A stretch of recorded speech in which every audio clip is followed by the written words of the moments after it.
Good day, this is Thumbs United. We have our episode 2 of Rise of the Tomb Raider.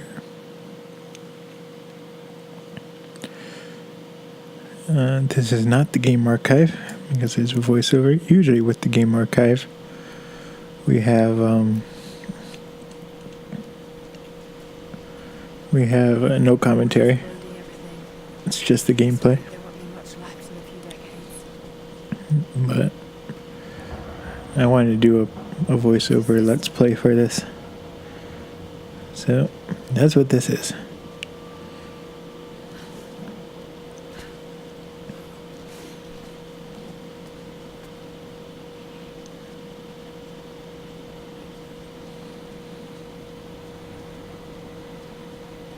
So, in the last episode, I kind of was cut off right at the end. Missed it. But, I was talking about kind of some system stuff with Windows. I'm Windows 10, but I've had this problem with different versions of Windows. But, it's probably happened to you guys a couple of times. But when you plug in a drive, and the prompt comes up and says, there's something wrong with your drive, or we found an errors on your drive, scan and fix, and then, the drive will work better later. Never do that. Oh my goodness. So about 2 years ago, I had this hard drive, and it was a 2 terabyte hard drive, but I had arranged on it like the complete library of all the photos I've taken. And so one day I plug in the drive and the scan and fix prompt comes up and is like, would you like to fix it? And me being the fool that I am, I trusted Windows, and so I said, yeah, sure, scan and fix. So it scans and it fixes, and then the drive works fine. It's just as fast, except I go in to look at one of the directories where my photos was, and it deleted just the top directory, which is like the folder. But it wasn't just, it wasn't like it deleted an album. It deleted like the entire directory and everything within it. And I was so pissed because I spent so much time getting all the photos into like one drive, so I can have like a master photo library of them all. But nope, deleted them. And so, luckily I kept the originals that were kind of spread out on other drives. So I did have backups, and then I upload a lot of not the original file, but the final edit, I upload to the cloud. And I have a hosting service for that. But still, she's like, are you kidding me? Because that was like a couple days worth of just copying files over. And so after that, I was like, okay, never trust scan and fix. Except about a month ago, this one hard drive I had started having problems, and it was getting really slow in Windows with Windows Explorer, the File Explorer. It would take forever to open some folders, so then I was like, I don't want to do it. But I thought that maybe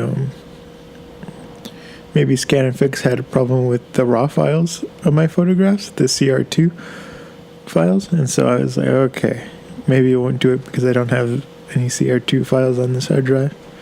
And so I scan and fix, and it works fine. Works fine now.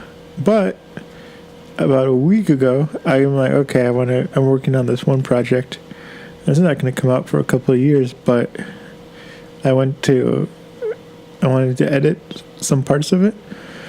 And again, it just deleted a whole folder. And it wasn't just like a folder with one thing in it. It was a folder with the entire year's worth of footage and photography in it. I was like, oh my goodness, you did it to me again. So not only that, 2 days ago, I was running around on the hard drive, and it was actually this Let's Play I had a different version of this Let's Play rendered. I mean, it's basically the same thing, but it was like slightly different. It wasn't going to have the game archive logo or whatnot. I was going to re-render it.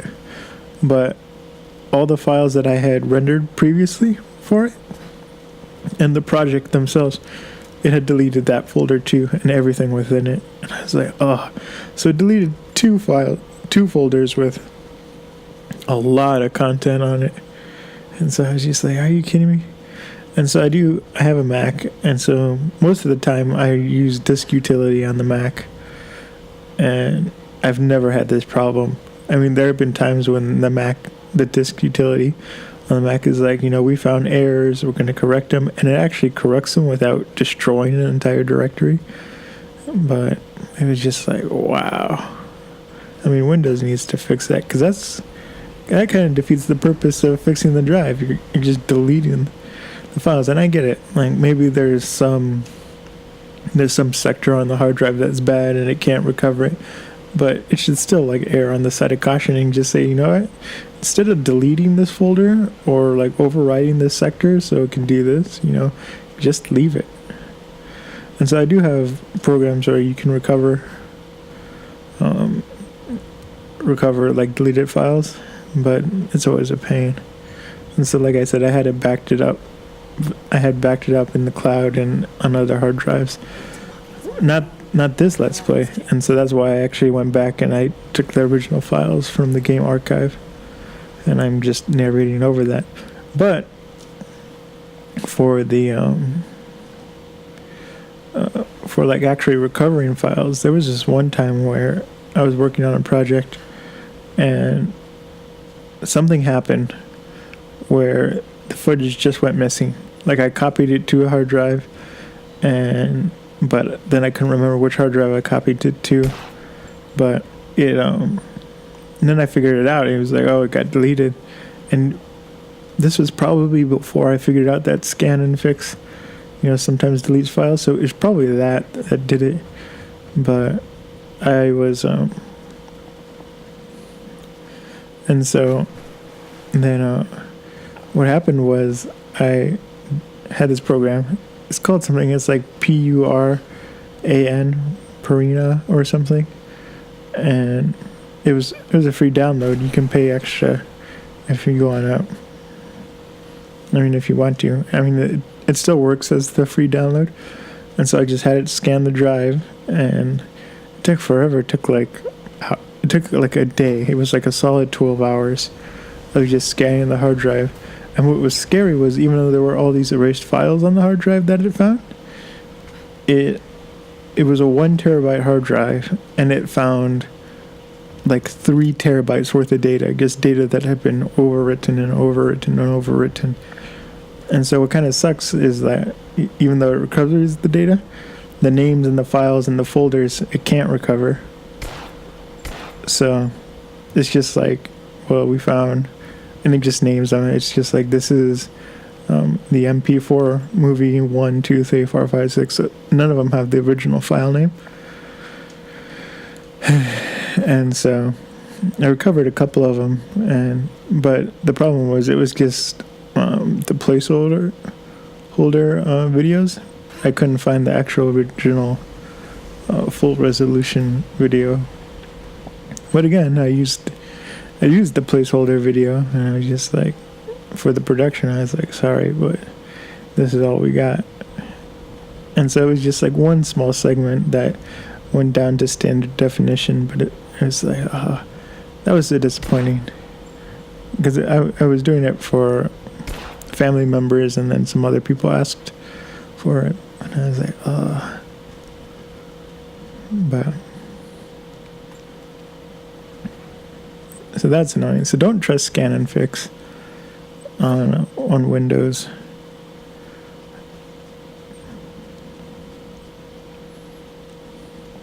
And I did not have this problem with when you defrag the hard drive. Never had a problem with that. It's just the scan and fix solution. It's just, I feel like they wrote it a long time ago and it's old and they've never updated it, but it has a lot of problems.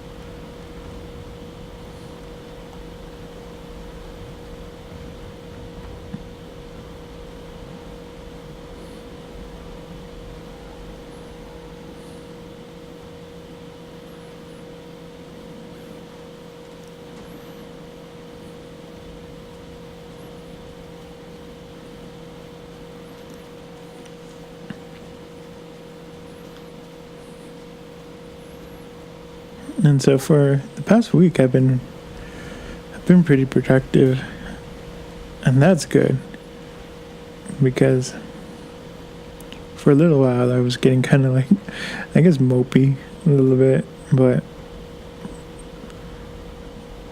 I've been working on a lot of different projects, and Okay, should be able to swim through now.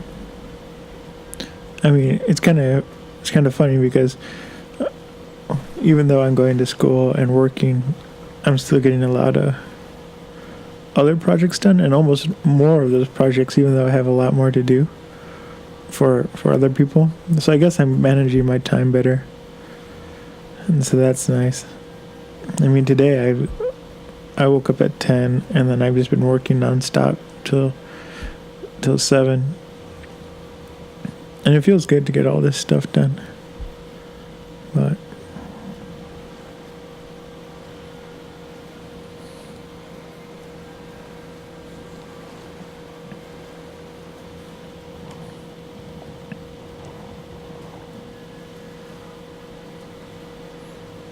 and what's also helping getting things done is, I feel like, I mean, yes, in the last episode I was talking about like a computer breaking and having weird bugs in it, 2 different computers, but finally everything's kind of stabilized, or it's like,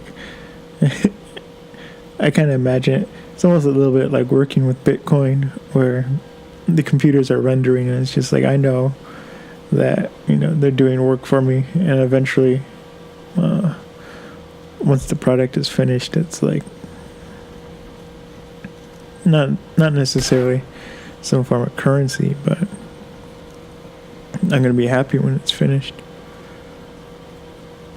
And it just feels like everything's working towards not the greater good, but it's definitely working towards something that I think is going to be pretty cool.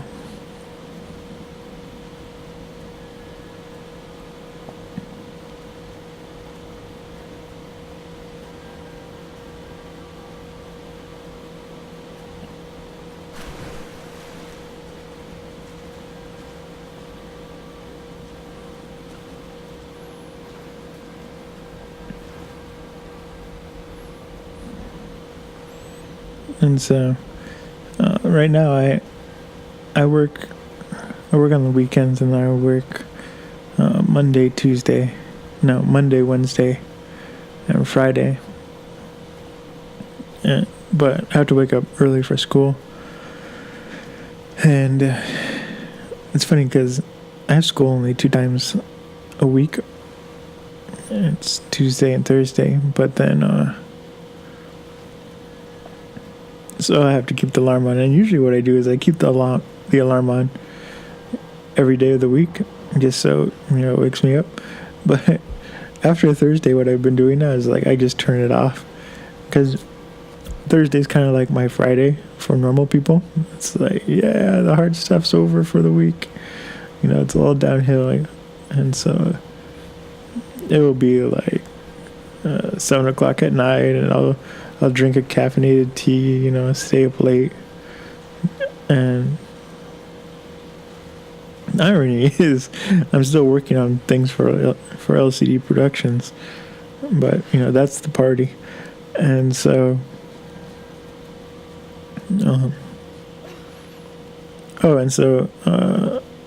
this weekend, starting on Thursday, I just turned off my alarm. It's like, I don't want to wake up early, and every day since I turned off my alarm, I wake up early, and I was just like, seriously.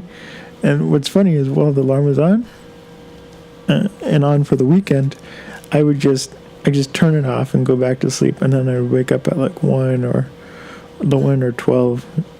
But then now with it off, I wake up at 9, or I wake up at 9:30. And so I was like, that's weird. So I think what was happening is the alarm was just like waking me up too abruptly, or like in between a REM cycle. And so now I'm just more rested. But when I wake up, I look at my clock and I see like, oh, it's 9. It's like, I can go back to sleep for later. And so then I sit there for like 10 to 15 minutes. And I was like, go back to sleep, go back to sleep. But then it's like, nope, can't go back to sleep. And I get a little energy burst. And so that was interesting. I mean, I still need the alarm to wake up for school, but I don't trust it that much, waking up early by myself.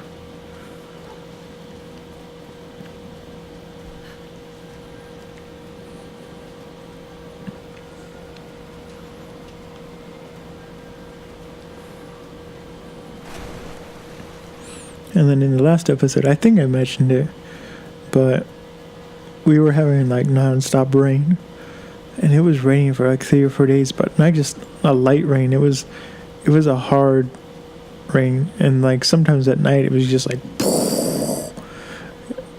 and there was a couple of thunderstorms in between the regular rain. And so the other day we went outside, and like I thought I heard a tree fall, but there were no trees that fell. But then later in the day we came out, and a big branch, really heavy branch, fell off a tree, but it fell right in our driveway, so we can't drive out of drive out of our house.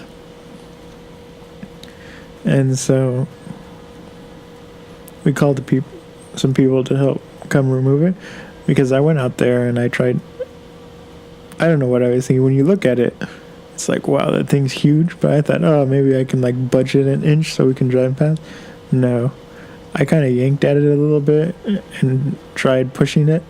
I couldn't move it, not even half an inch. It was just solid. It was like it was connected straight to the ground. That's how heavy it was.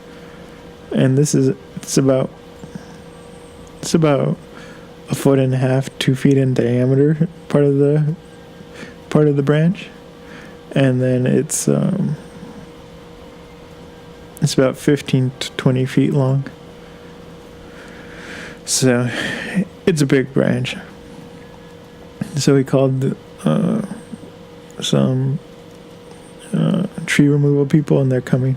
And the problem is that this tree needed to come down ages ago, but we haven't been able to find a tree removal place that can take it down, because this tree is huge. I mean, the house that I have is 2 stories, and this is like, it's like maybe double the size of the house, and so we're always afraid that it's gonna fall down on the house or something. But so this is one of the branches of it. But the tree removal said, we can't come today, we'll come tomorrow. So now it's like I'm getting like nervous, because I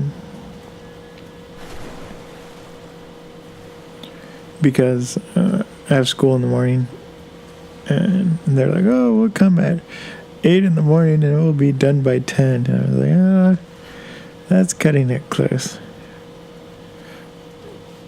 And I'm pretty sure this is one of the trees that have like really hard wood. And so there was a different tree in our backyard that we needed to remove. And the wood was so hard that it just destroyed the person we hired. They had their own chainsaw, and it just destroyed their chain. And they had to buy like several other chains for their chainsaw. And so that was like... So I'm pretty sure this is like the same type of tree with the really hard wood. So I'm hoping nothing bad goes on. Because in the first class I have, the computer class, it's just a lecture. But later in the day, I have my art class, and we have our... not our semi-final, but it's our midterm test. And so then there's only like 2 tests, the midterm and then the final test. But don't want to miss that, especially because I'm doing really well in the class. And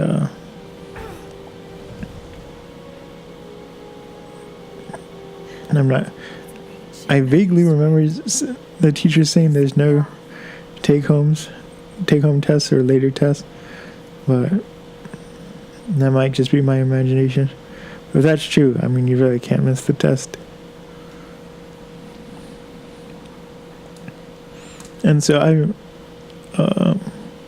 the other funny thing about the tree is that I had this person come to me and she was like, I want a photograph of moss. And I was like, I can do that. And she was like, I'll pay you for the photo. And I was like, okay. And so I kind of directed her to my website, and I was like, I already have these photos of moss if you want to buy it from there. And she was like, they're good photos, but they weren't quite the same moss she wanted. So for a couple of months now, and so there was no hurry to this project. She said, she wants to buy it next year. So I was like, okay, I'll keep my eye open for moss and then shoot it and keep it on the side. But so I've been looking for moss. In the summertime, I didn't find any moss, but I wasn't really looking that hard. But so this tree branch fell, and there was a ton of moss, which is funny because there's no moss on the bottom of the tree, but there was a ton of like all this different types and really cool bright green moss on the bark of the branch. And so I took a lot of photographs of it, and I was like, I hope these are good. But it was nice doing more photography projects, one. And two, a lot of good photos came out from it. So I added them to my photography store, and then I emailed her the link saying, here's some more moss photos if you want them. But right now it's unlisted on the Photation store, but people who are subscribed to Patreon have access to the link and can look at the photos, which is something I'm going to do more of. I'm going to publish photographs first, like whole galleries, and a gallery is usually like 30 to 40 photos, and publish them to Patreon first so people can look at them if they want to before it gets released to the public. And I have a lot of stuff I haven't released yet, so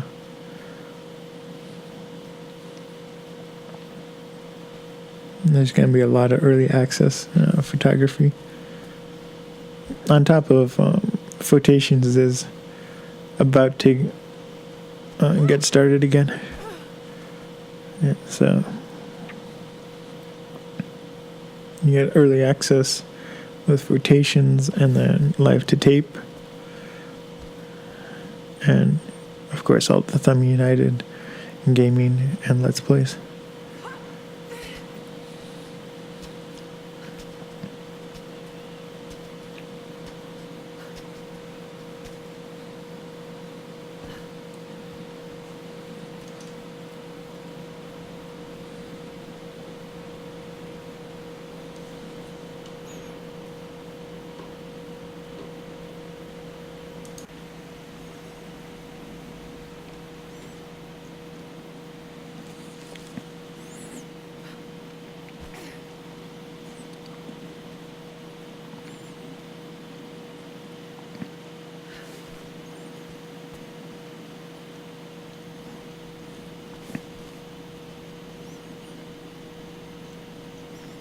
And then kind of my next topic, a little bit about anxiety.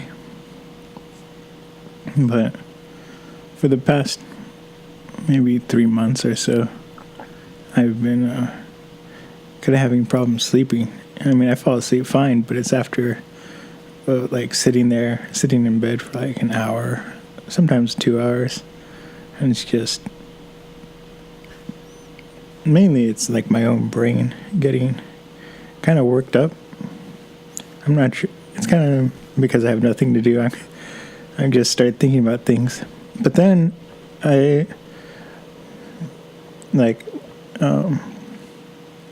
think of something that's like cringy or like, oh God, remember when that happened and how embarrassing that was?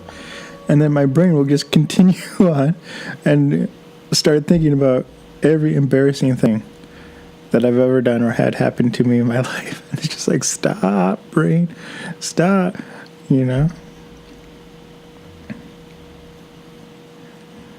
And so that, of course, gets me anxious. But then, you know, I'm worried about other things. I mean, I'm not worried about school. I'm just worried about, like, how long I've been in school. So, and I'm like, when I'm going to start, like, a career, and blah, blah, blah, and am I as far along as I should be? And I think some of it was brought on by these dating apps. Because before I was very independent. You know, I did what I felt was right for me. And I think I've done kind of the best that I could with everything I've done, with everything that I've had. And, but, so kind of how the dating apps kind of trigger my anxiety. It's just like, I see all these people and they're like, oh, I'm 23 and I'm the associate blah blah blah at this, or oh, I'm a manager here, and I'm like, wow, how did you guys get these jobs? And then the other people are like, yeah, I'm 24 and I'm engineer or lead project manager, and I'm like, oh my goodness, you know. Not only do all these people have good jobs, but they're like higher ups. And so that kind of gets me a little anxious, because it's just like, am I, you know, behind schedule or whatnot? But some of it is comparing myself to others, but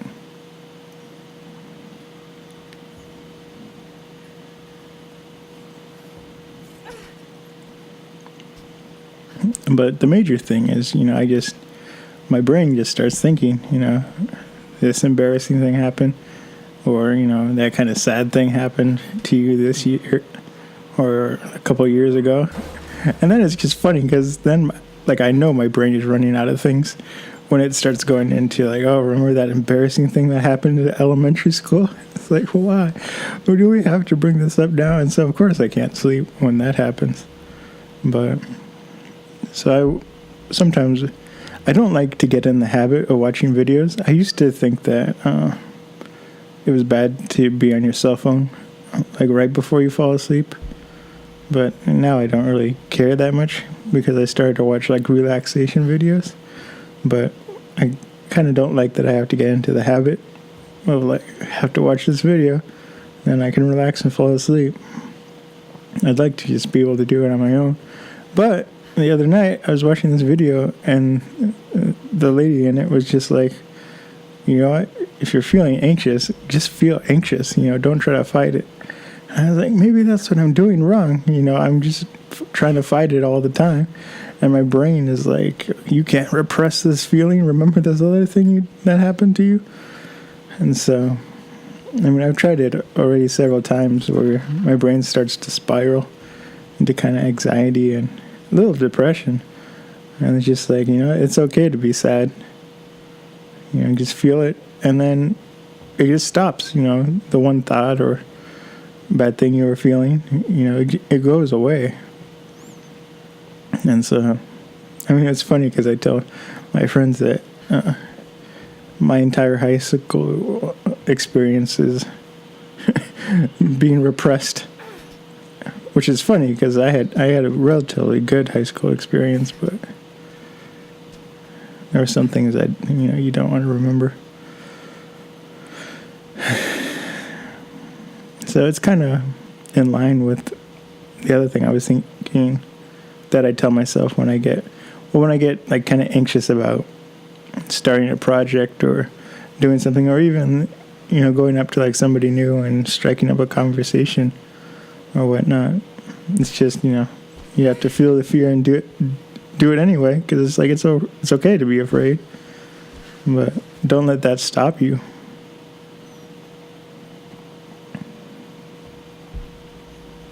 And I mean, there was a kind of a long period where I was very reclusive.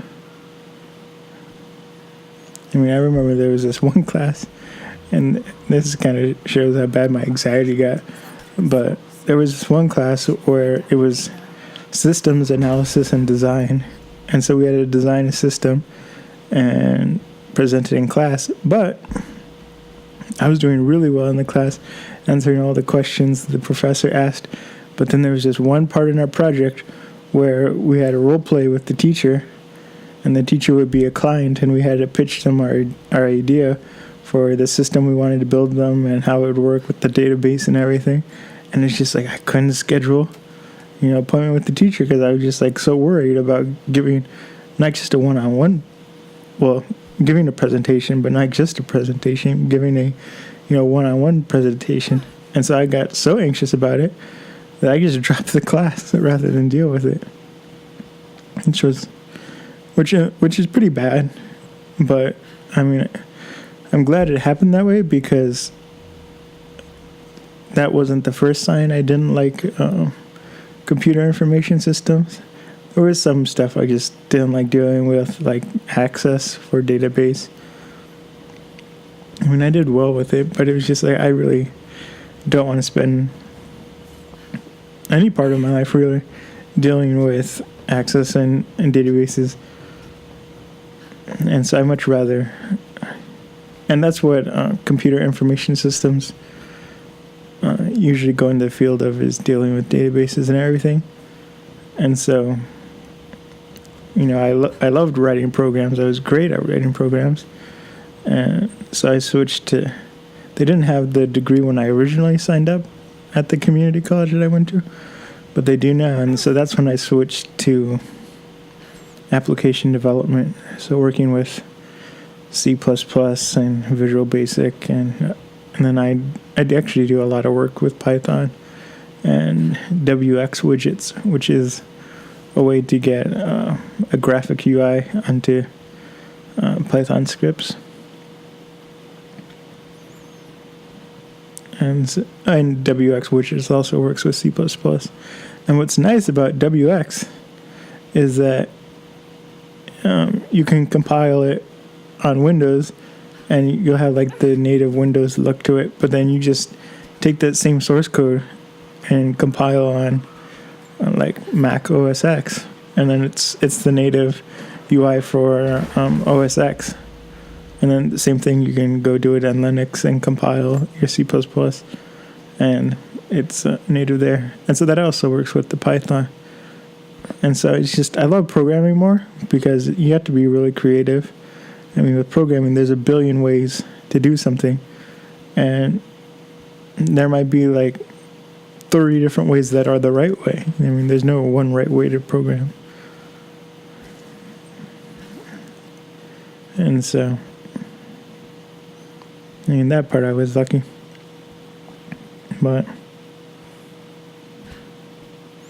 so I'm learning to just, don't be afraid of, because I don't want to say I'm like an overly emotional person, but I'm really kind of like empathetic, and I can pick up on a lot of cues with other people. But so far as like my own personality, like when I'm sad, I'm like really sad. And then when I'm happy, it's just like I notice, it's just like, wow, I'm really enjoying this. And it's like something simple. It was just like, I'll sit down and something on the computer that I'm working on is like, it's just working. And so it's just like this overwhelming emotion of like appreciation. Like,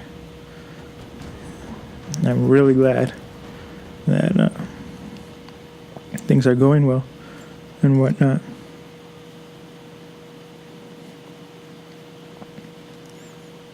And so I guess what I'm saying is like there's a wide range of emotion, and whenever you try to like block a part of it out, it just kind of takes over. And with some people, I kind of notice this, it manifests in other ways. Like if you're feeling not annoyed, but if you're feeling like anxious and avoiding to do something, and it's just making you nervous. I mean, a lot of times that shows up in like stomach pain, or you get shaky. And sometimes with me, I get so nervous it feels like kind of like my family and I call it getting noodly, where like after you go for a long time without eating, you just feel kind of low on energy. And so a lot of times when I'm really anxious, it feels like I'm low on energy and that I need to eat. And so over the past month, I've been dealing with my anxiety a little bit better. I've actually lost weight. I lost 15 pounds just dealing with, my own emotions and whatnot. So I'm kind of a nervous eater, I guess.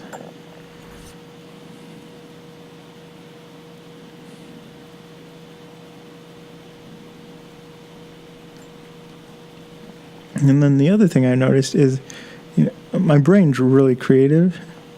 I'm not saying that like I'm bragging. I mean, it's kind of a bad thing, because it's just like, it just builds up dread The repeaters are offline.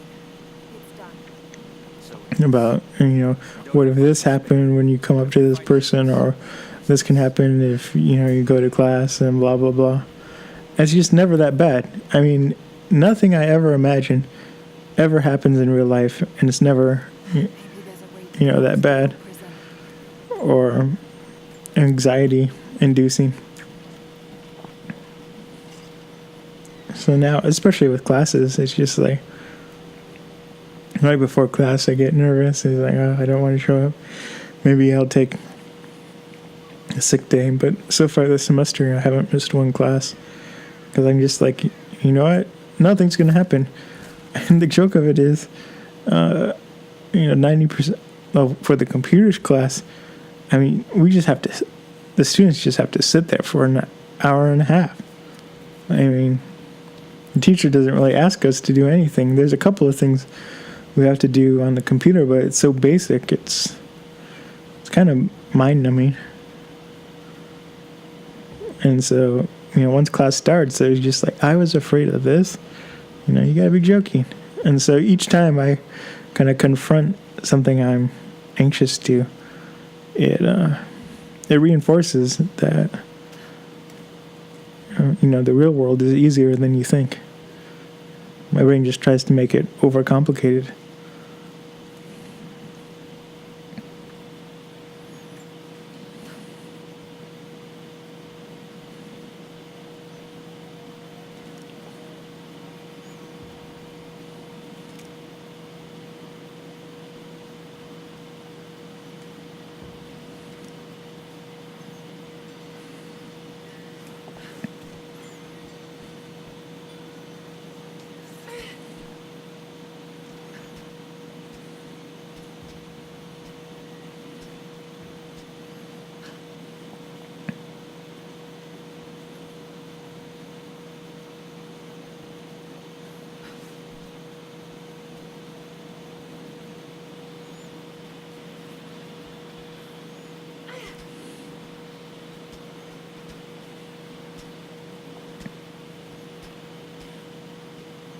And then earlier this week,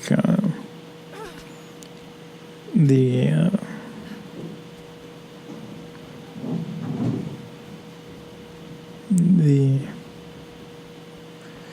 trailer for Black Panther came out. It's a different trailer.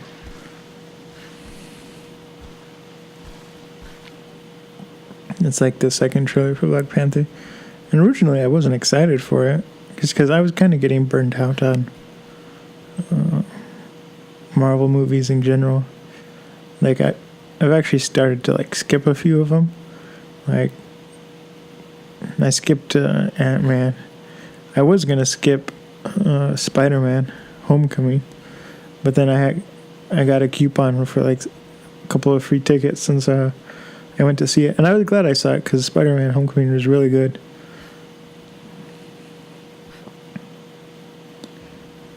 And I don't know, in general, I just haven't been feeling like going to the movies, because it's like a whole production right now.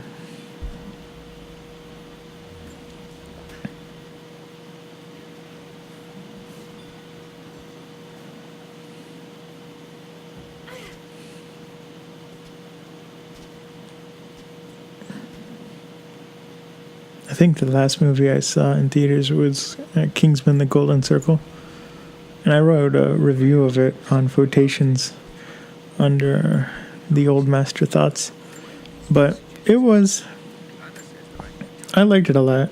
Some people didn't, but I thought it was over the top, and it really kind of, I mean, it was a comedy / action movie that's really heavy on the comedy, and I thought it did it really well. And I liked how it just didn't take itself, too seriously, which is a lot of problem, I think, with some action movies. How to look after myself. They were just like, we know this is ridiculous, and we're gonna make it over the top ridiculous. But anyway, so the production part was my mom and I had to take our grandmother with us, and well, one thing, she doesn't walk very well, but I've noticed a lot of older people in movie theaters, it's really hard for them to walk in between the seats. And I don't know what it is. I don't know if it's because it's dark seats. It's like a dark tile in between the seats. But I've noticed that even with theaters that have like the lighter cement and whatnot in between the aisles, it still doesn't help them walk through it. But anyway, it's a big production getting her to the second row and whatnot. And then we watched the movie, and then she keeps looking at me through the whole movie, and I'm like asking her if she wants something, and she doesn't. But the Kingsman movie finished, and she was like, well, that was a huge waste of time. And I was like, I guess somebody didn't like it. And so Maybe I can find Constantine's prisoner. I'll say something. that's kind of another reason I haven't been going to the movies that often. And then there was something else. There was went to a modern dance performance, and my grandmother needs reading glasses, but she kept asking for reading glasses, and I was saying, do you want binoculars, because we were sitting far back. She was like, no, I need my reading glasses, and I was like, those don't help you for seeing far away. And so then the lights go down, and this is the second intermission, and then she was like, well, I can just leave because I can't see anything anyway. But then what happened was, it was a really high contrast, almost black and white color scheme of dance, and so it was really hard for me to see. But then once the other dances happened that were brighter and more well lit, then she could see it better. But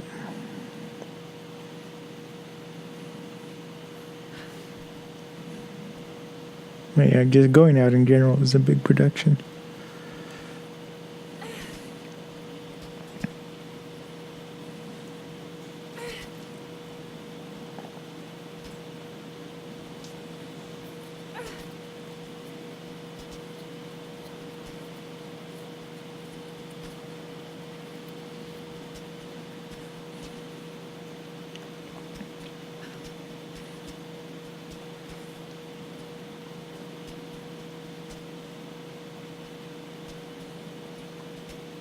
And then kind of a funny story, but it was my sister's birthday recently.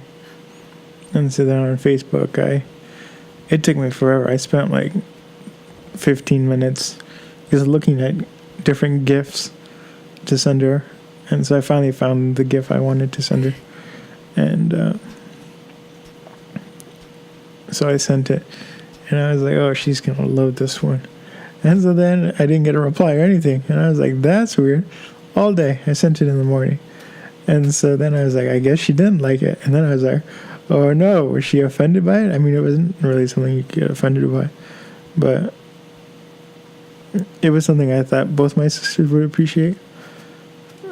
But so then the next day, I wake up, and not only did she like it, she commented like all these emojis on it. I'm like, oh my goodness, you really did like this GIF. But I was like, But part of that I found was funny. It's just like, why? I mean, you just have to do like push the like button. You don't have to add all these emojis. And I really don't understand emojis. I kind of hate them. I know I sound like an old person, but I'm not that old. I don't know. I'm a grumpy old man, I guess. But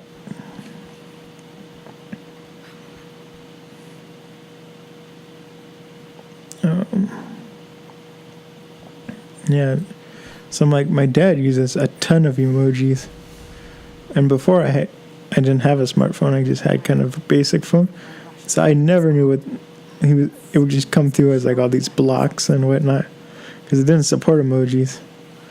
But there was this one funny time that my mom texted him a question, and then he replied with the poop emoji.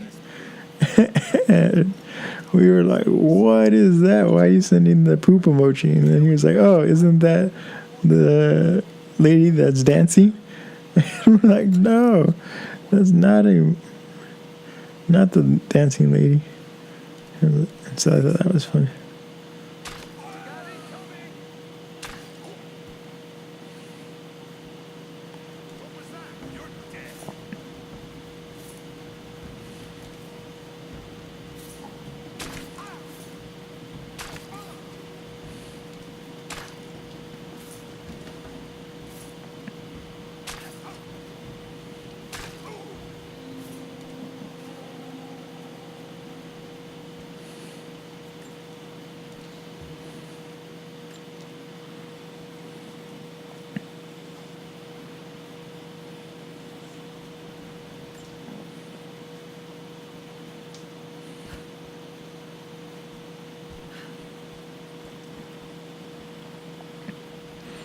And then kind of the other game I've been playing, I'm alternating between Halo and GTA 5. But with GTA 5, I'm just playing the campaign. I don't play online. But like, I used to play a lot of Need for Speed, and because I just like to drive around. And it's kind of funny, but because I used to sometimes just go in my car and drive, but since my car was smashed, it was smashed by a tree.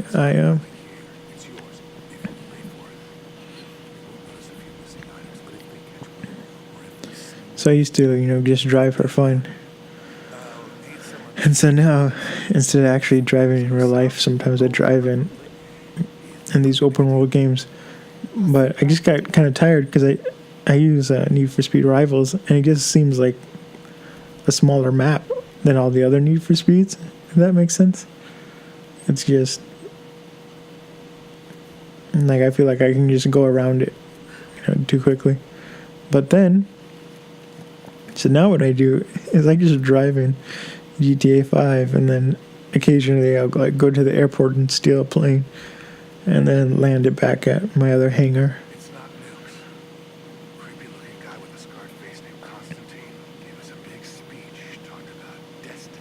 And so then pretty much I just look like I'm in between missions. I'm like 70% of the way done with the story. I've already played it before, so that's how I know how far along I am.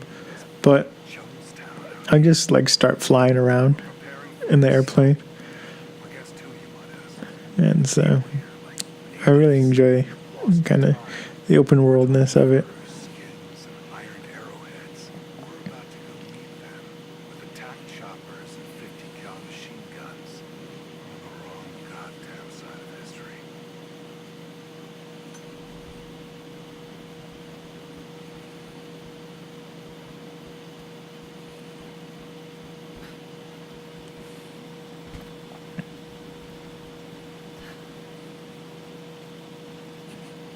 And then it's kind of funny because I spent so much time in GTA 5, it's just like, oh, it's this time of day, I know where all the good cars are parked.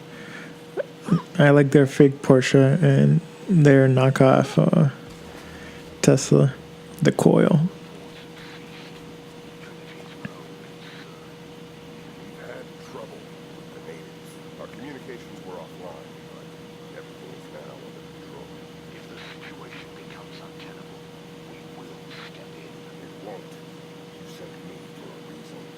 was chosen for this. I will succeed. She that you kill. Hey!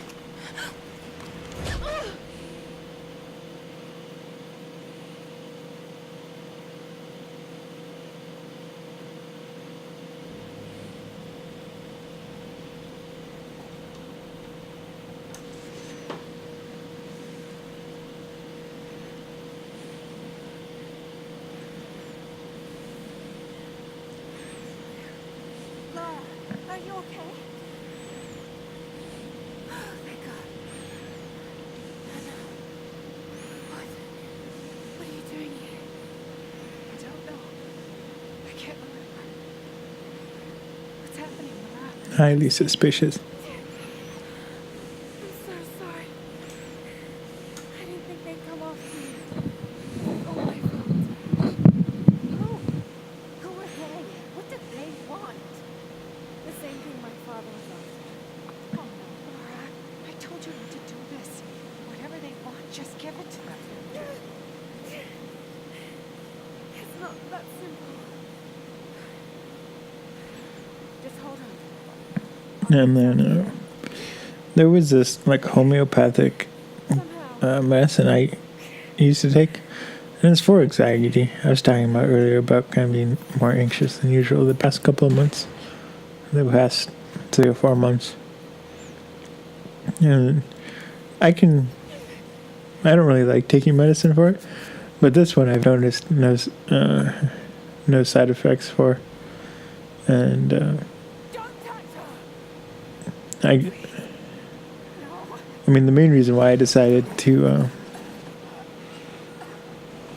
Talk. No! No, you bastard! Where's the divine source? Please! Just stop! I don't know where it is!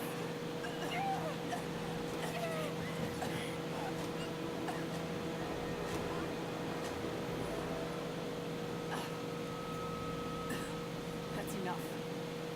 She doesn't know.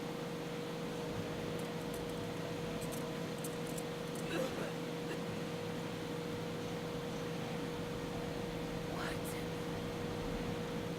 You... No. You're with them! I can't believe and so this. You... the main reason why I decided to start taking it again was because one, it really worked, but I mean, I can cope with the anxiety and everything, but I just kind of want like peace from not having to cope with it, if that makes sense. It doesn't have to be this way. We seek the same thing. You could use something. You want a purpose in your life. We can provide that. You've got to be kidding. I've seen how Trinity operates. Is that a no? It's a no fucking way. Tell me, Anna, were you recruited by Trinity before or after you started screwing my father? I've heard that he was blinded by idealism and destroyed him. What would you do with the artifact? Show it to the world.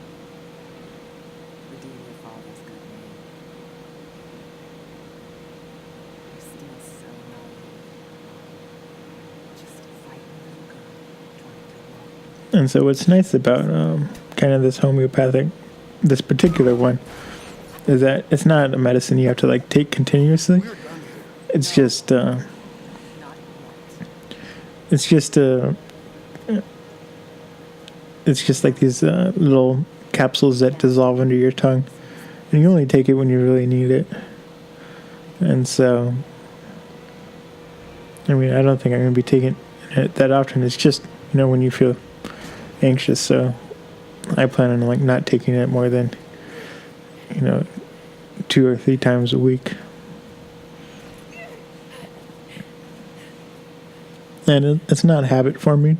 And what's nice kind of about it is that, I mean, with a lot of like pharmaceutical anti-anxiety drugs, like one, they're really addictive, and this one's not addictive at all.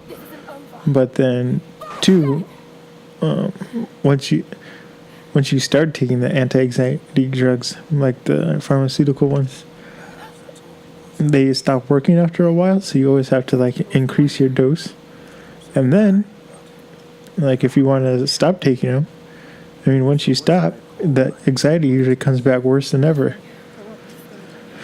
And so this kind of medicine, the homeopathic one, it works a little different, where it's kind of like it's a little bit like an antidepressant and anti-anxiety, but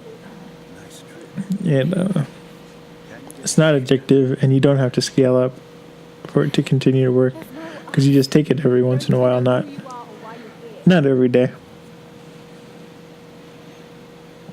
And so I ordered that. It was on Amazon. I don't remember the exact name. It's like called Angara something, and it works really well. And so there was like a couple of teas I used to drink before I tried this one. And one of them was called Sleepy Time, and it's an herbal tea. And I would just use it, I mean, not to go to sleep, but if I was getting like too anxious, or if maybe like I had drank too much caffeine, I'd drink it, and it just helps you relax, and it's a nice calming tea. But then I found out they made a version of the Sleepy Time called Extra Sleepy Time, and that one has this herb called valerian, and the first time I drank it, it was like, wow. And I feel like really tired and sleepy, but I also felt like really just relaxed and calm. So I thought this was great. And so then I like tried it, like not every night, but I tried it pretty often. It was like every other night I'd try to drink the Extra Sleepy Time. And I don't know, after a while, I felt kind of weird. Like, there's this, I have an anti-seizure medicine I have to take.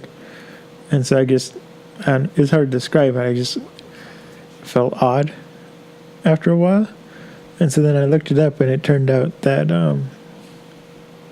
the valerian, it kind of changes the way your liver works.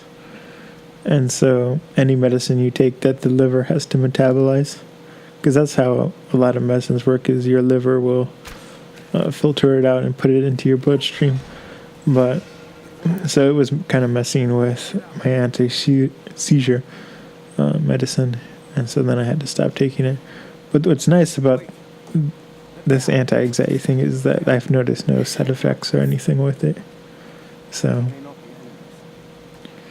I'm hoping that works out. But I ordered it on Amazon, and so of course I have, this semi-final of this what's it called, midterm test, and it's tomorrow on Tuesday. But of course it comes after the test, which I'm not worried about. I don't want to take any like anti-anxiety medicine, right before a test, until like I can really see how I operate after taking it. But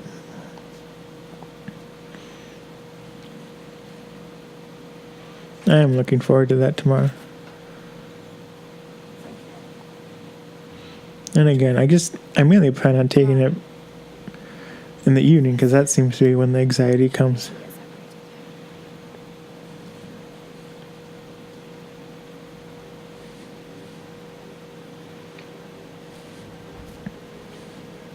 We have to move.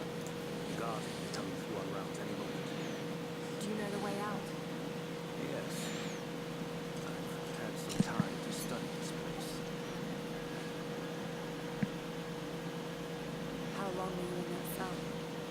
Long enough to learn that Constantine won't stop until it's found what he's looking for. The divine source. Isn't it? Trust must go both ways, Lara.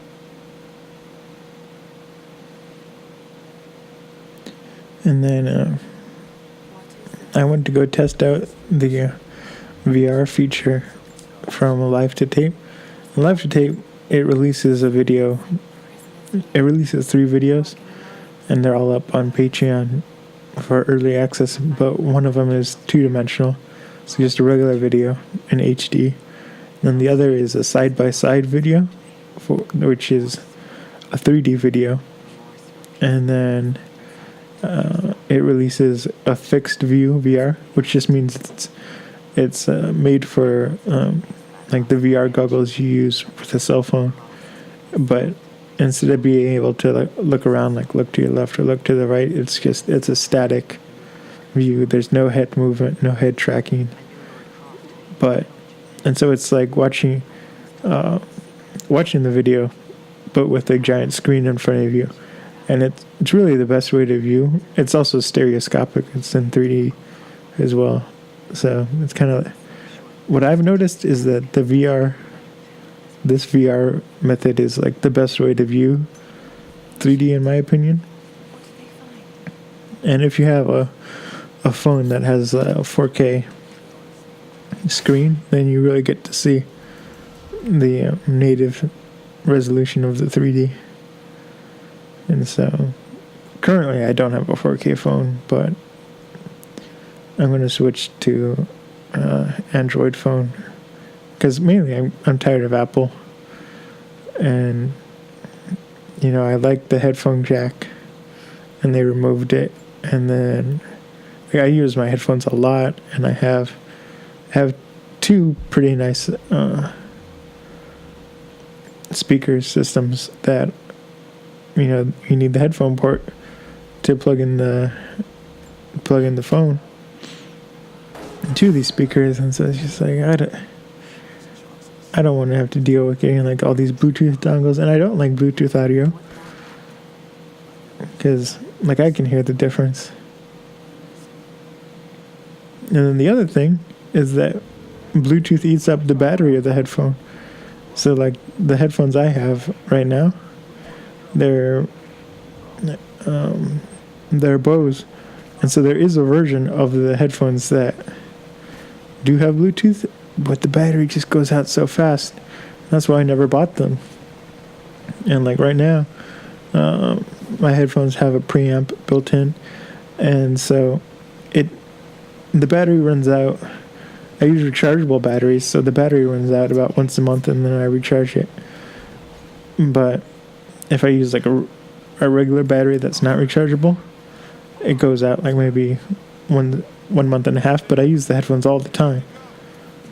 Like I use the headphones maybe like 2 or 3 hours a day, every day. So if I had a Bluetooth headphone, I mean, the batteries would be dead maybe every other day. And that would just suck.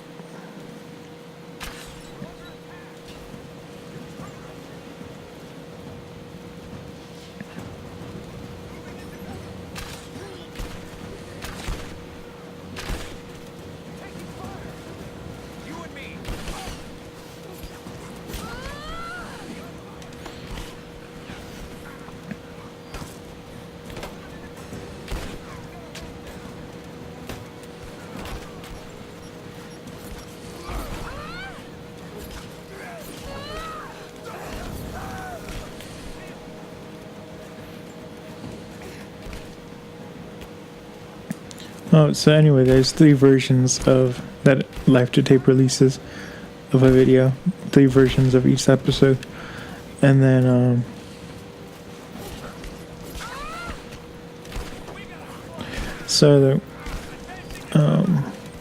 I uploaded all 3 versions to Patreon. And then I noticed that when I went to go watch the VR version, that there was no audio, and I was like, what? Because I thought, you know, I was in the clear. And so luckily nobody caught it, but I fixed the video. And it was complicated because the final VR video, I didn't actually edit together. I mean, the edit was rendered, but then there was some like beginning titles on how to use VR, and instead of like opening it up and then re-editing the video and putting it back in, I just, with FFmpeg, I just combined the video file. And so that's kind of like, instead of having to re-render the entire video, it just re-encodes. And so it's a lot faster because you're skipping a step. And so because I did that, I guess it didn't copy over the audio file for the last video, and I was like, what? So that's why you gotta check these things. So then it's kind of funny because then what I ended up doing was I just exported the audio from both files, the pre-titles and the regular episode, and then combined them, and then I just relayered the audio over the VR video, and then I just uploaded that one, and it worked out fine. I was like getting really worried because I was like, maybe YouTube looked at the video and said, oh, because there's no audio for the first 20 seconds, there's no audio in the video. But no, it wasn't YouTube's fault, it was mine.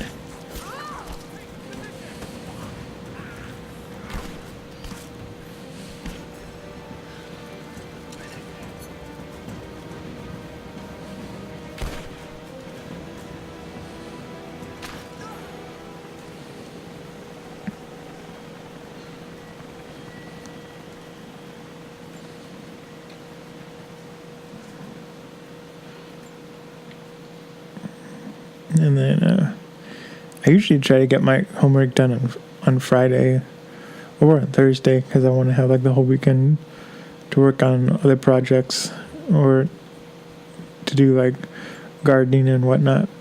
But for some reason I didn't start my homework till Sunday. And well, I had a lot of art projects I had to do for the art class. And so those ones were just time consuming. But then, I was really sick the other day. And it was weird because I was fine when I woke up. And then all of a sudden I just felt worse and worse. Like I was getting dizzy and I felt like I wanted to vomit. And then I had this really bad headache. And so I was working through that. I was doing the art projects while I was sick. But then it was around dinner time. I ate dinner, and all of a sudden I felt better, but I was already so tired that I was just like, oh, I can't do my computer homework. So then I opened up the first homework assignment to do today, and it was just like, it was so easy, and I was like, why didn't I do this yesterday? But I was really tired, so it would have taken like double the time. And so it was just like, the first set of homework was like only 7 questions. And so I just looked around in the book and found the answers. And then, so then I went and did we have to log on to these virtual machines. And a lot of the classmates are having problems because they can't connect from home to the virtual machine. And so I've never had a problem with it. But it's a problem for most people. And so, I mean, the homework assignment, the teacher was like, it's going to take you so long to do this homework assignment. There's so many steps and things you have to do. And then, like, I was dreading this homework assignment. And it turned out to be, like, really easy. Like, I got it done in less than 15 minutes. And I was like, oh, my goodness. Why is the teacher, telling us how difficult it is? Which, I mean, the steps were kind of large. And there was a lot of like data entry you had to do, but still, it was just like, that was easy, But supposedly, this is the last virtual machine you have to set up and use. So I'm kind of happy about that. Just because I'm always worried, is the machine going to work? Am I going to be able to log in, or do I have to go onto campus and log in there? Because the campus computers are so slow.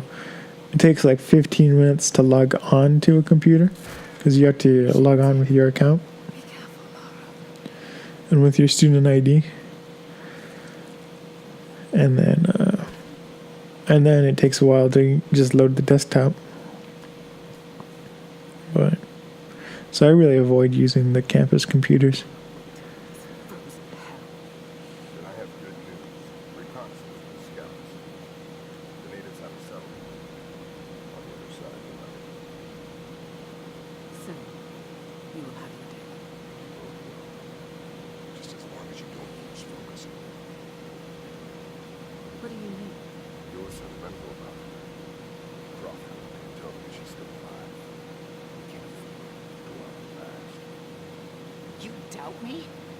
You know what I've given to Trinity, what I've sacrificed, what I faced.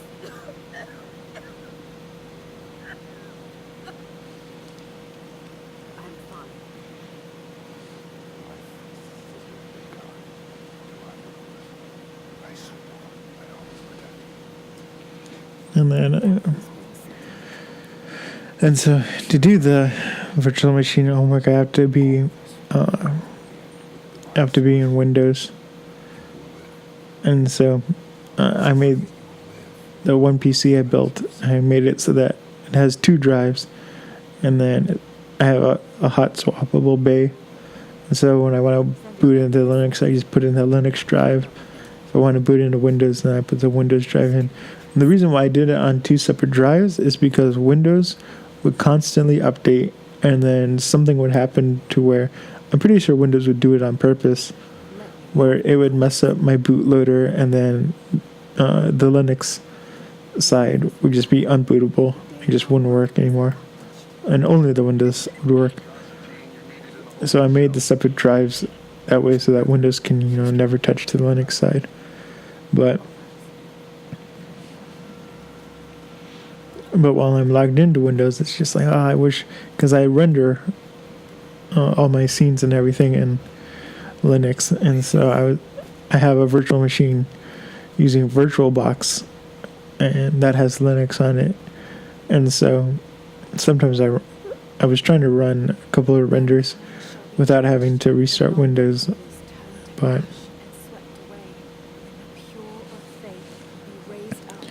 it turned out to be like really slow. And so like I'm rendering a couple of these animations in 4K, and it was taking like 30 seconds a frame. And so that doesn't sound like very long, but there were like 3,000 frames per file. So I was like, this is taking too long. And so then, just on a hunch, I wanted to test it. So I shut down the computer and then booted it into Linux. And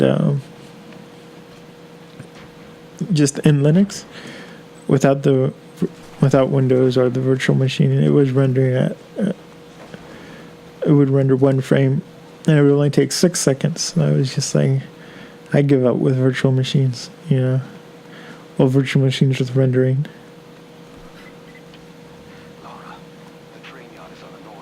So now I'm just gonna try. Before the semester started, I didn't even boot into Windows. But then once the semester started, I kind of needed Windows back again. So I'm just gonna try to use Windows as least as possible, so I can have more time rendering under Linux.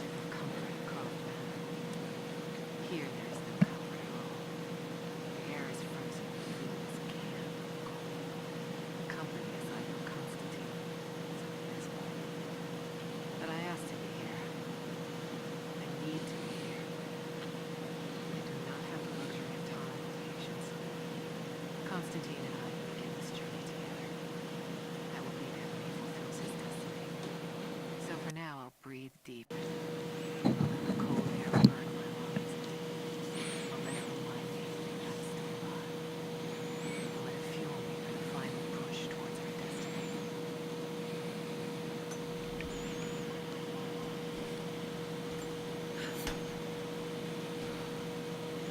And then the last episode, I was talking about how two of my computers died, but one of them died because the power supply just couldn't handle it. So it starts cutting out whenever the CPU goes under load. And so I ordered a new one. It's not supposed to get here till Wednesday, which is like, I ordered it on the weekend. And I know they don't ship anything. I ordered it from Amazon. Some companies, even though it's Prime, they won't ship out until like the next business day. So I ordered it on Saturday, and the one what's it called? the one homeopathic medicine, that one shipped over the weekend, but the power supply didn't. But I bought the power supply. I usually never buy the extended warranty, but this time I did because I was like, if this power supply dies in anything less than 6 months, then I'm going to be grumpy.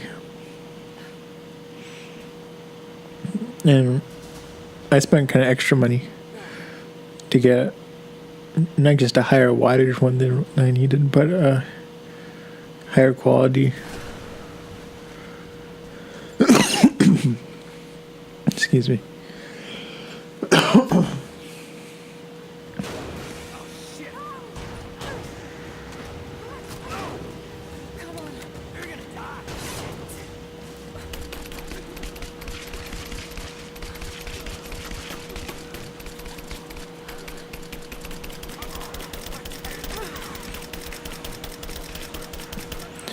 And so it was like $5, and I was like, okay, I'll pay. And it was for a 2-year warranty. So the funny part is, they said, like, oh, the one homeopathic thing is shipping and is coming to your house, and then the warranty is shipping and coming to your house. And it's just like, the warranty is not shipping. I mean, I guess maybe if it's a piece of paper, but she's like, why don't you put that in the box with the power supply? So the warranty and the homeopathic stuff's supposed to come tomorrow, but the power supply doesn't come till Wednesday.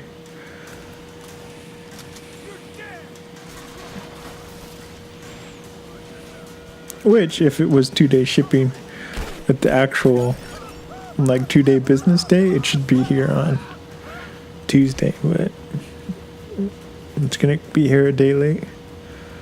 So I'm gonna be digging around in the computer.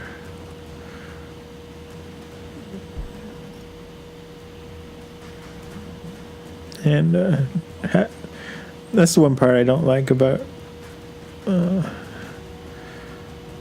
in terms of replacing parts, because you have to replace all the connections, all the SATA drives, you have to do the motherboard, then you have to, it's just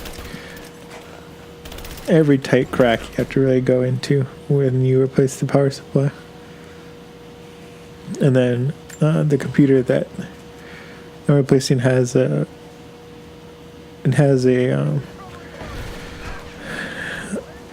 it's a larger GPU, graphics processor, and so it doesn't quite it fits in the case but barely, and so but the connector you have to connect to the power supply is at a funny angle, so I'm not looking forward to that.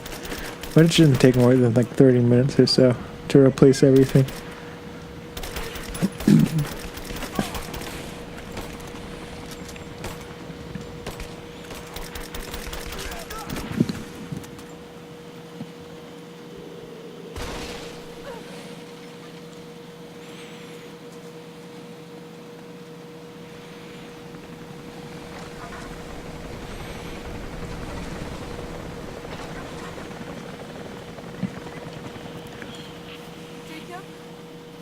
Is that you, Jacob? Lara, be careful. They're everywhere. You'll run into some trouble. There he is! Take him out! Damn it!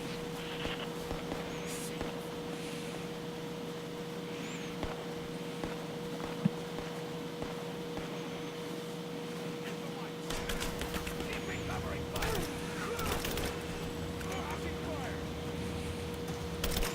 And then in May this year, I changed the name of the Master of Art, the website, and it was mainly called that because it was supposed to be a blog about how you can master art in different ways and different things you can do to become a master of art. And so I changed the name to Flotations, because Flotations was like a sub-blog, a subtopic that the Master of Art had, and it was always more popular than any of the art projects and whatnot the website did. So it kind of changed the way we do things, but I'm planning on bringing back kind of a smaller subsection on flotations. That's going to be called the Master of Art, and it's going to be a collection of blogs, and it's going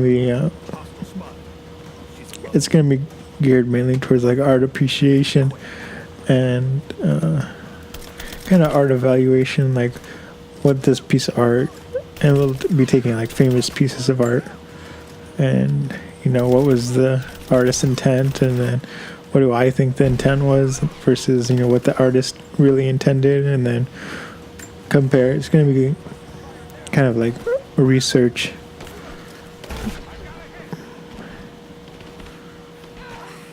It's going to be heavy on research and just kind of bringing art awareness and like from actual kind of masters of art. So I'm looking forward to starting to do that. So I'm going to build up like a big queue, and then it should publish weekly.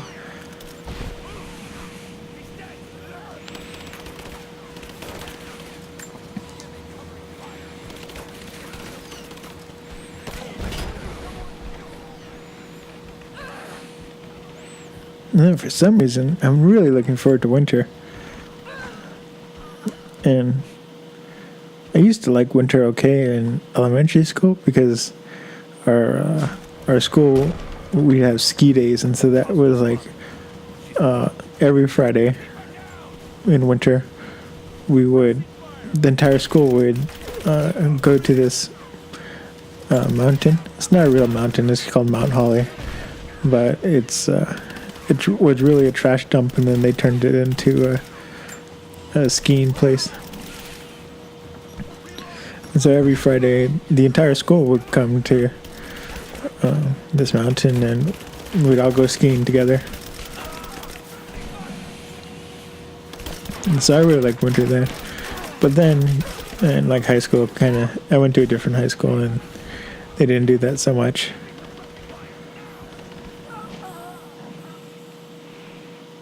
And then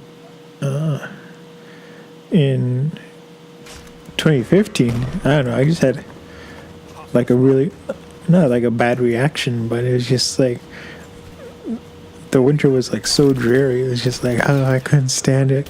And I really hated winter at that point, and that was like 2015. But it turns out it wasn't actually the winter that, I mean, on the surface it seemed like, oh, not enough sunny days. I was like mopey and stuff, but then when summer came around, it was just like, oh, it's sunny and everything, and still kind of mopey.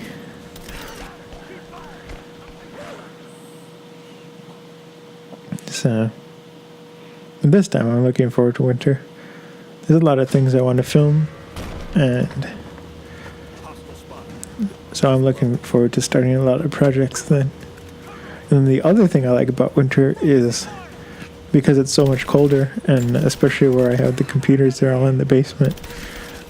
And the basement gets really cold, that I can like overclock all of them, and I don't have to worry about them overheating or whatnot.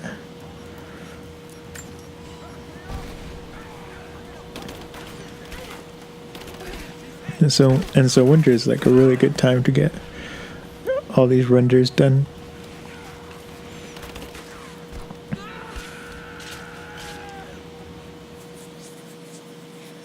That was really graphic. That was gross.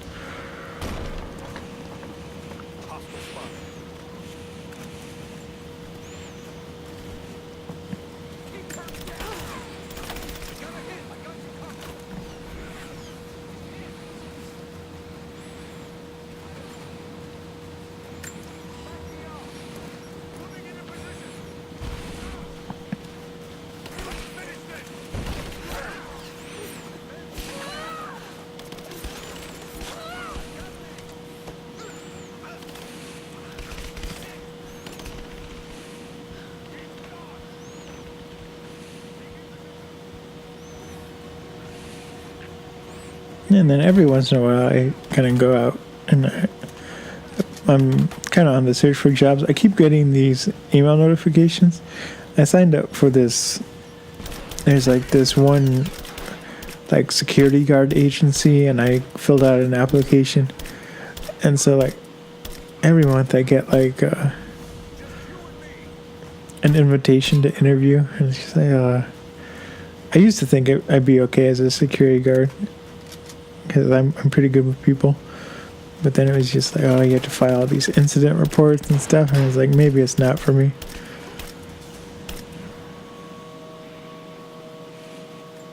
I mean, like I'm good in emergency situations, but I kind of don't want a job that revolves around emergency situations because I'm stressed out enough. So I kind of let those ones go. But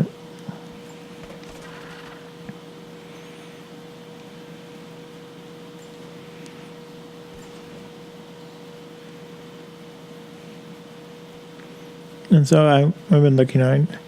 I applied to this one job that I thought for sure I'd get, and that was as a mall photographer, where you go in the mall and then you can buy the portraits, and they have the studio and everything. It's mainly for like baby photography, but they also do family photography and whatnot. And they just never got back to me. And I was like, what? You'll never find somebody as qualified as me, but I guess I didn't make the cut.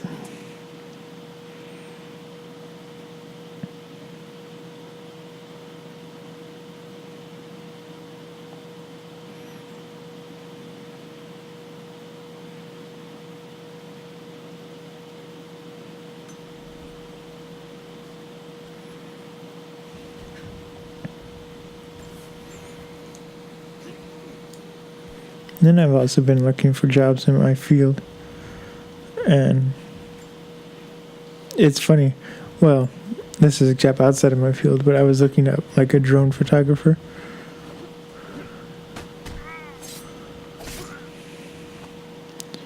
And it's funny because there's this one, not company, but they want you to do freelance. So like if they have a job, they'll hire you for that job, but then they won't keep you on for like any other jobs that come. And so it's funny because you can tell, well, it's almost like the person who's hiring for the job is kind of bragging about all the things they want. But it's like an architectural firm, and they're talking about all the different file formats they want from their drone, and it has to be this. They want a drone with a 35mm camera and blah, blah, blah, blah, blah. And so what they really want is like a big drone. And, I mean, you read the article and it's so specific to what they want. It's just like, why don't you guys just like build your own drone and have like your own, one of your architects be the pilot for that? But because the type of people who are looking for, who have drones that do freelance, I mean, they're the little drones. They're the DJIs and the DJI clones and whatnot.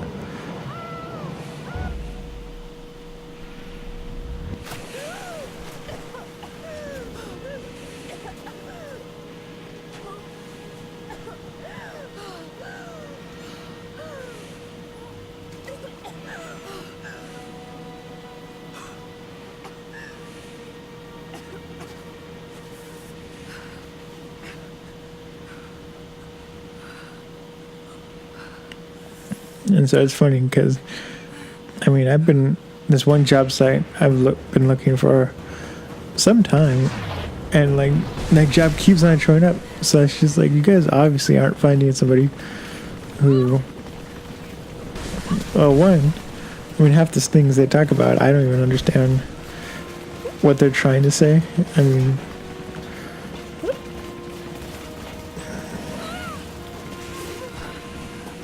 so that part's like kind of funny, but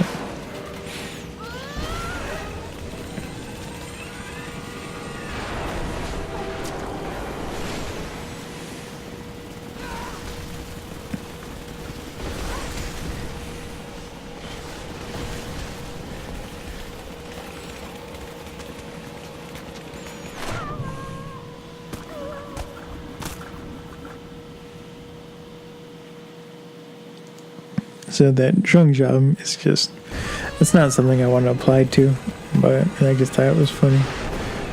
But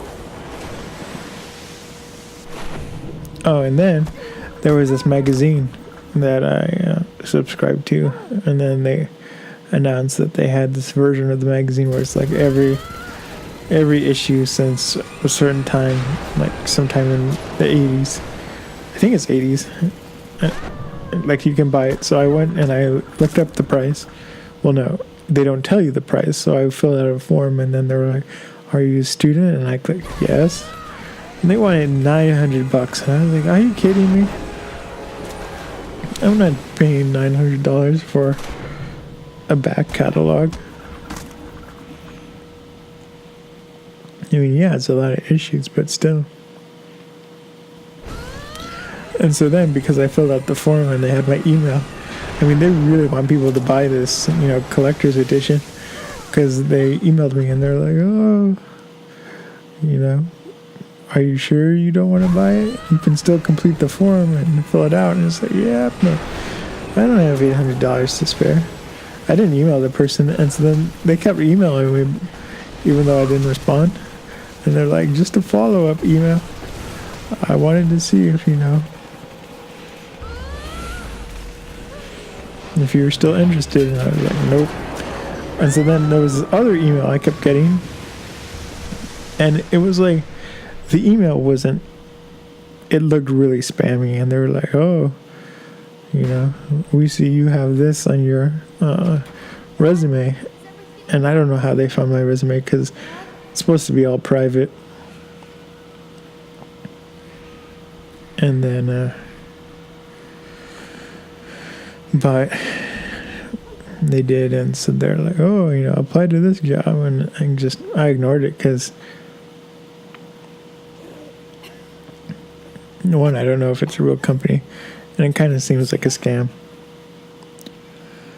And then there was this other job I found, and it was like you'd be a salesman, but like the kind that work in like a Sam's Club or Costco. They don't work with, turns out they don't work with Costco, they work with another company.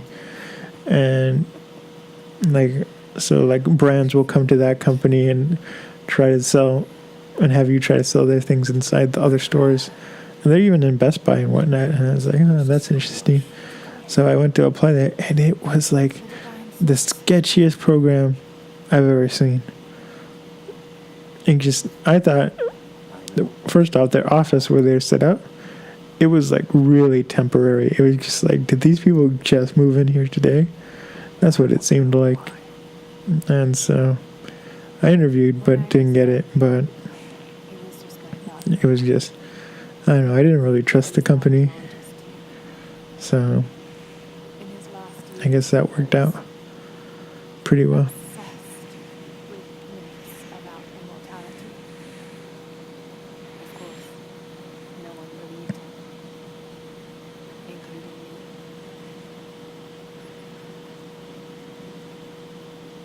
Our last conversation was a fight. So the last, I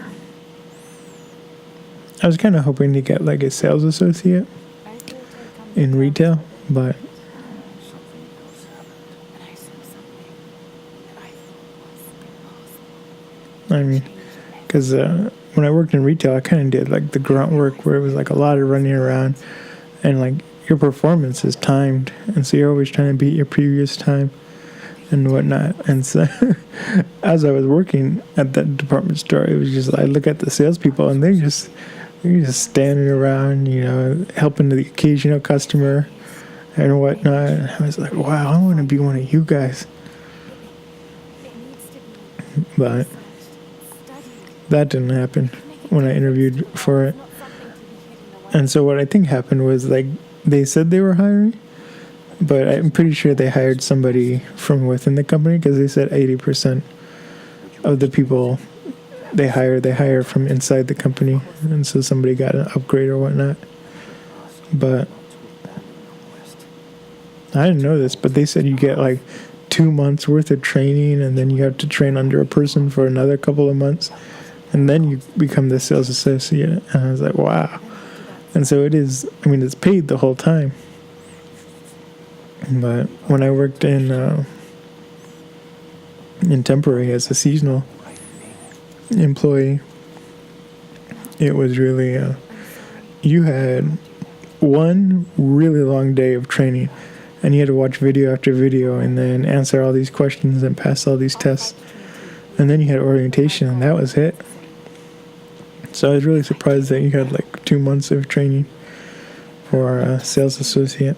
I need answers, Jacob. I need to understand.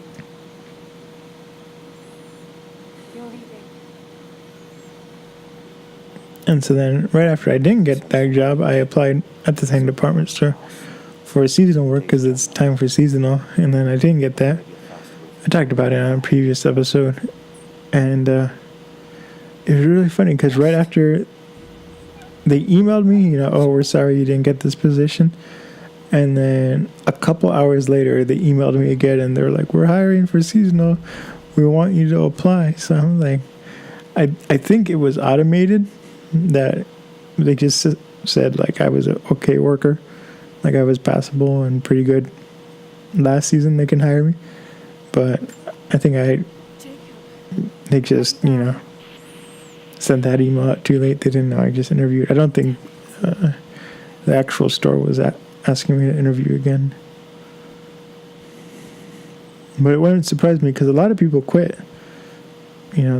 They sign up for our seasonal and they quit in the first, couple of weeks because they don't like, because the work they have you do in seasonal it's not easy.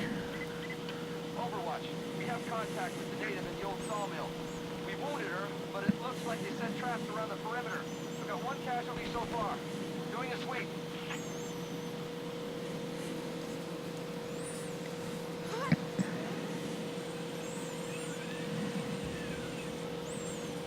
And then I've also been looking for like tech jobs where you'd be like, and so like with the tech jobs, it's like computer support or the help desk. And some of the companies, I'm really qualified for the job. I mean, I'm not applying to just yet because I'm trying to finish school and whatnot, and I want to finish this other job that I have. But so I'm glad there are like several jobs for people with associate's degrees so that I can have something once I graduate. And then but other ones for like just for like help desk stuff, they're asking for like bachelor's degree and you have all this stuff, and it's like you really don't need a bachelor's degree for like the kind of work they're asking for, because they're like help people with Microsoft Word, connect to the network, blah blah blah blah, like easier help desk stuff. And I just thought that was funny. And then kind of other side story,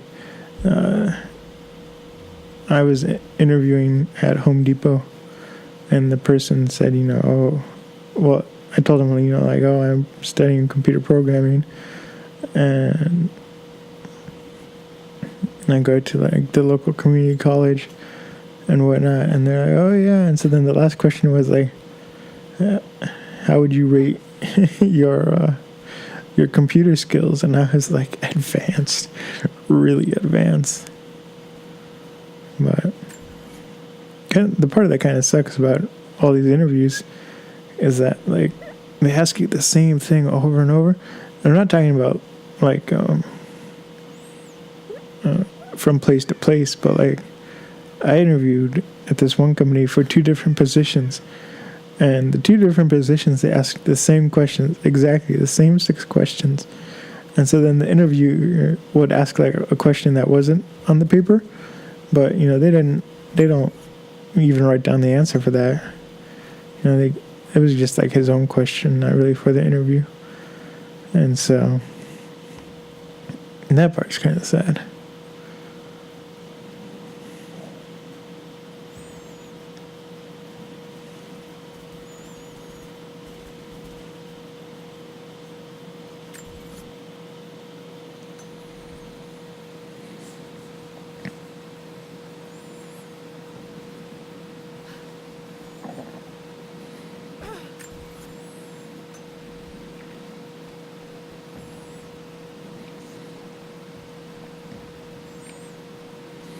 And then I think I started to talk about it, but I didn't really talk about it too much. But a while ago, like 4 months ago, I switched from coffee, like drip coffee, to espresso.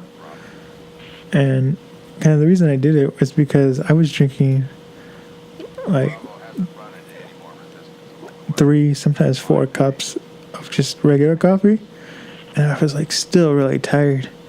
And so then like each time I make the coffee, it's like part coffee, part milk, and then occasionally I put sugar, but usually not. And so then I was like, okay, I have to stop this, because it was just too much coffee, and just like the amount of liquids I was drinking, it was just too much. And so then I switched to espresso because I would drink just 1 cup of coffee, and it was like the same equivalent to the 2 or 3 cups of coffee. And so just changing that, I lost, like over the past 4 months, I lost 15 pounds in just changing my diet. And so then I was like, well, and so then I was thinking, maybe like, how much weight would I lose if I just cut out coffee altogether? Because my body's weird, where like my stomach will expand 2 or 3 inches based on what I eat, and so I have a lot of food allergies, and so I want to get tested to see if like maybe there's something else I'm eating that I'm allergic to. And sometimes with coffee, I buy like the whole bean coffee, because a lot of times with the ground up coffee, to keep it dry, they'll put like wheat and kind of other glutens in it as kind of like a filler. And so I'm allergic to gluten, and specifically allergic to wheat. And so I found that out, and it's just like, no wonder I was getting sick drinking this one kind of coffee. So I get the whole bean, and I felt better. But then I was also reading these articles. The cave is clear. If you head there now, you'll be safe. Thank you. So I read all these articles about like how coffee is like kind of bad for your joints, and it can inflame your intestines and whatnot. So I was thinking about quitting or switching to like a really strong tea, because I need a lot of caffeine to keep me going. But so I was thinking about maybe that dietary change. But the problem, like, I don't really enjoy eating, but I get like I said before, I get kind of noodly, and so it's just, I feel like I run out of energy a lot, and so then it's just like I'm crashing, and then it's like, oh, I have to eat now before I like pass out.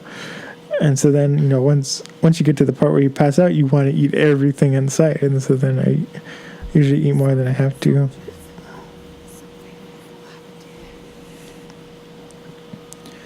And so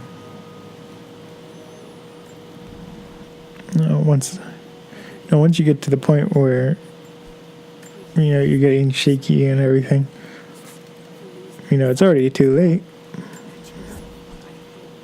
And so for me, it's kind of hard to remember, like, you have to eat 3 or 4 meals a day. You have to eat snacks. And I've heard from a lot of people that if you eat 3 meals a day, I heard some people say they eat like 5 meals a day, 5 small meals a day, and they've lost like a lot of weight. Of course it matters what you eat, but I guess I'm not eating a lot of whole foods and whatnot. But there was this restaurant in Pennsylvania, and it's called Veg, and it was just VG, and it was vegan, and you could get gluten-free food, and oh my goodness, but it was like really healthy food. everything was like whole grains and all this and that. And so I ordered this one pasta, and it was so good and so like nutrient rich that I only ate half of it, and I felt full for hours. You know, it was we were doing a road trip and we stopped there, and like I didn't have to eat for another 7 hours because I was just so full from like the first half of the pasta. And so I'm gonna kind of look around and see how I do kind of more of that style cooking. Not necessarily vegan, but it's more complete proteins and high protein. Because I am having a little bit of problem with sugar and just too many like sugar up and downs. And so I'm trying to cut it out. I'm drinking less juice, and there was a while where I put sugar in my coffee, but now I don't do that anymore. And it wasn't so much that the sugar crashes, but there was definitely like I didn't like the feeling I would get, kind of like that when like you ate too much sugar. And I think that's like part of getting older is you notice sugar more often. So, that was the Let's Play. Thanks for tuning in.